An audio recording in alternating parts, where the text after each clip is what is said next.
Good evening. With the Ghana Learning Channel's News in Capsule for Monday, September 6, 2021, I am Kingsley Bryan. Here's a look at some of the top stories we will be covering this evening. We'll tell you that schools reopen to eager eyes as students, parents, and teachers remain confident of plans. COVID-19 measures are meant to protect. Dr. Anthony urges given resistance against the measures. Government developing legislation for Region 9 Free Zone. Encourages the formation of consortiums. And Giftland begins enforcement of COVID rules. Vaccination card, PCR requirements from Thursday. And in news from the region, yam now Jamaica's leading domestic crop export. US $10 million in earnings for first quarter of the year. And on the international scene, we'll tell you that an Israeli twin separated after rear surgery. After 12 hours of operation, twins were finally able to face each other. And now for the news in detail. Primary and nursery pupils across Guyana on Monday, after a nationwide schools closure back in 2020, returned to the classrooms. The schools that reopened their doors on Monday did so under the strictest of COVID-19 protocols to ensure the safety of our children. One parent who accompanied her child to school expressed that she is happy that her children will once again be engaged in face-to-face learning. I'm very happy to have them out here today to attend school, and I do have a lot of confidence in my teacher here at LBI, and I sure hope they're going to make the best of it today. The Minister of Education, the Honorable Priya Manichan, also did her rounds, visiting schools to ensure their preparedness for this day. The minister has long advocated for a controlled reopening, since the effects of long-term absence from the classroom will be a worse fate. A few students also expressed their excitement at being able to learn in such an environment, surrounded by their friends and teachers. Yes, I am excited to catch up back with my work and see my friends. I'm very excited to be at school. I'm excited about being with my friends and learning different things. The Ministry of Education has announced that secondary schools will reopen based on the ongoing vaccination exercise. All teachers and staff are required to be vaccinated or present a negative PCR test from a Ministry of Health recognized institution before gaining access to schools. Meanwhile, secondary schools will only reopen for face-to-face learning once all students are fully vaccinated. Currently, the Pfizer vaccines are being administered to students between the ages of 12 and 18. Meanwhile, Health Minister Dr. Frank Anthony is adamant that despite the resistance to the new COVID-19 measures and hesitancy to inoculate, that those very measures are in place to ensure public safety. The minister made the remarks during his daily COVID-19 briefing on Monday. The new measures applicable for the month of September states that adults are required to be vaccinated to access public buildings, and most private buildings that members of the public have lawful access to, including learning institutions. The previous order, which has since been revoked, had stated that these requirements were in place for government ministries and government agencies. Now it has been extended to all public buildings. Public buildings mean any building to which the public has lawful access to and shall include both publicly and privately owned buildings, including all institutions of learning. And this is also set to include places of worship, supermarkets, stores, banks, and other commercial places. Meanwhile, for unvaccinated people seeking to enter these buildings, an appointment must be made and those people must produce a negative result from a PCR COVID-19 test taken within 7 days of the appointment. These PCR tests must be done at a private facility approved by the Ministry of Health. Dr. Anthony insists that these measures not only protect those accessing a specific service, but also those employed at the various establishments. And President Dr. Irfan Ali met with members of the Rupununi Chamber of Commerce and Industry, the RCCI, on Saturday, where he discussed his government's plans for Region 9 and encouraged them to form themselves into consortiums. The head of state, who was also in Lethem for the regional Tushaus meeting, said that his government is aware of the desires to have parts of Lethem as a free zone.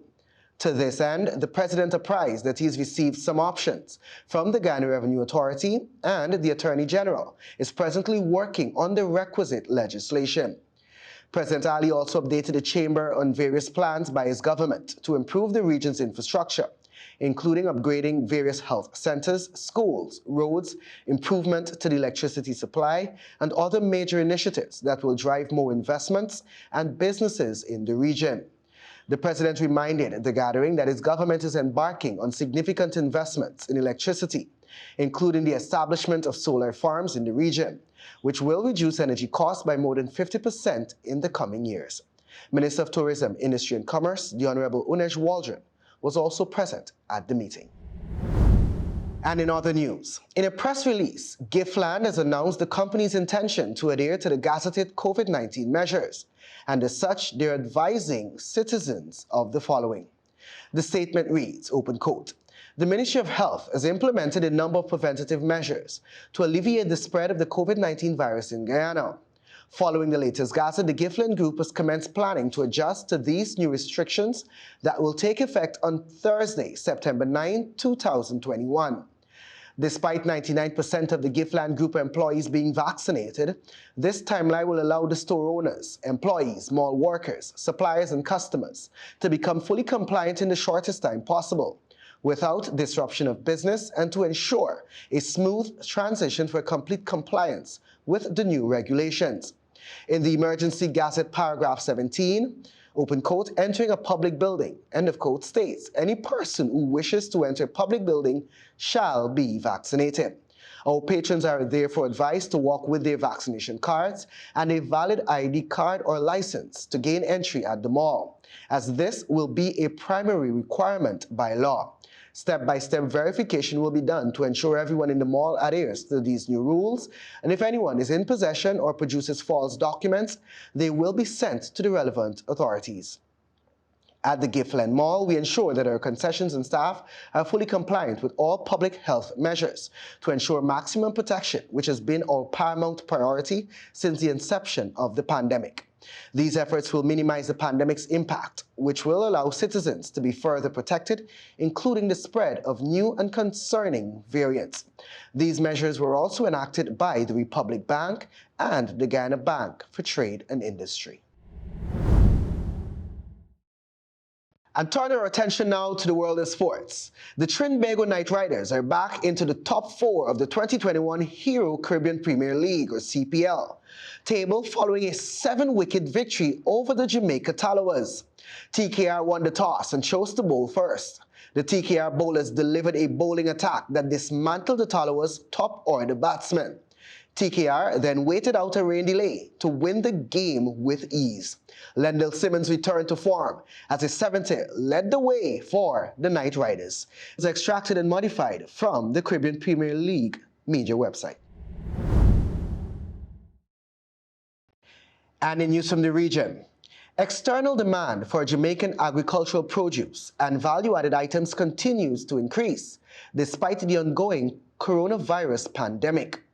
This was disclosed by Minister of Agriculture and Fisheries, Floyd Green, during the virtual launch of the Agriculture Trade Enforcement Advisory Mechanism, ATEAM, on Thursday, September 2.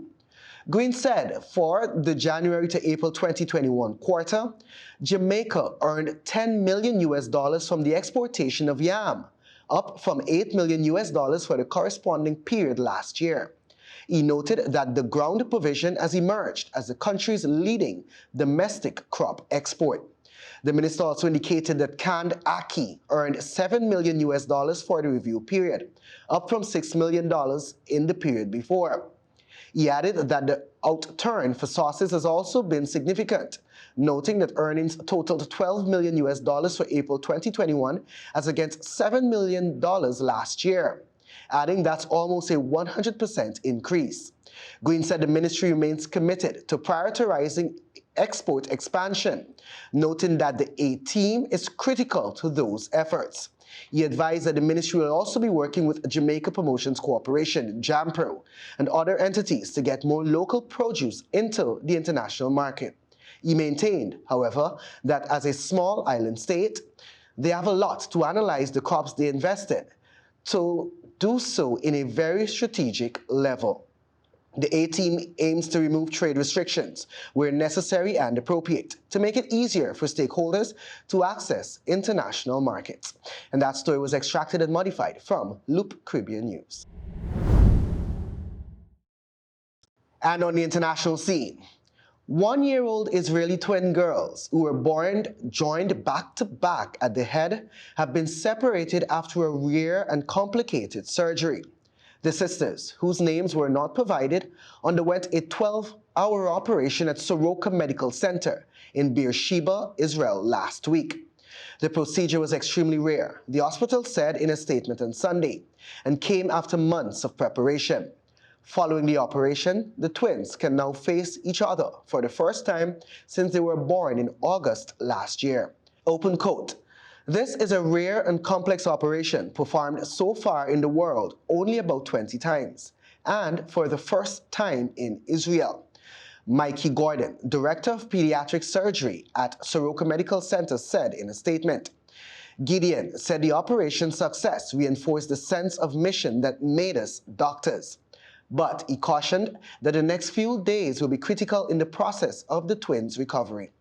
Dozens of staff cared for the twins and prepared them for the surgery. The long road to the operation itself began several months ago, when skin and tissue expanders were introduced under the girls' scalps in order to stretch the skin, allowing surgeons to close the scalps after the separation.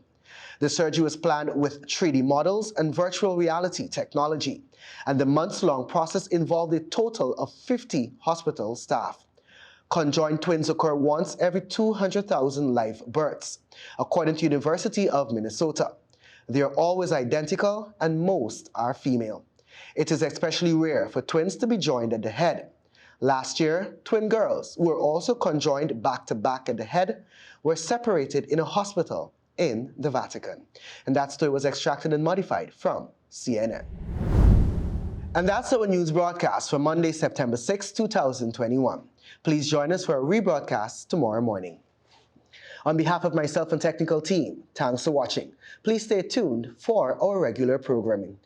And remember to observe all the necessary precautionary methods to fight off COVID-19. We're all in this together. Good evening.